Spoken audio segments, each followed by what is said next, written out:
अतिवृष्टीमुळे मराठवाड्यात 24 लाख हेक्टर शेतीला फटका। पाऊस पुरामुळे 86 जणांचा मृत्यू, 13 जखमी, 5893 गावांना अतिवृष्टीचा फटका।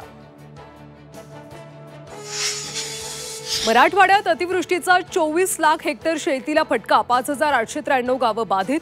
पाऊस पुरामुळे 86 जणांचा मृत्यू, नुकसानीचा अहवाल राज्य सरकारला सादर। मनसे अध्यक्ष राज ठाकरे शेतकऱ्यांच्या बांधावर जाणार, 2 दिवसीय मराठवाडा दौरा करणार, लातूर, धाराशिव, बीड मधल्या पूरस्थितीची पाहणी करणार।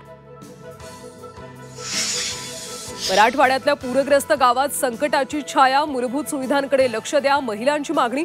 पूरग्रस्त भागात सॅनिटरी पॅडचा तुटवडा, झी 24 तासच्या आवाहनानंतर राष्ट्रवादीकडून मदतीचा हात। बिहारमध्ये लाडक्या बहिणींना मिळणार 10,000 रुपये। बिहार सरकारची महिलांसाठी महत्त्वाकांक्षी योजना, 75 लाख महिलांच्या बँक खात्यात थेट पैसे जमा होणार। अंगणवाडी सेविका आणि मदतनीस यांना दिवाळीनिमित्त 2,000 रुपयांची भाऊबीज भेट, महिला आणि बालविकास मंत्री अदिती तटकरेंची माहिती।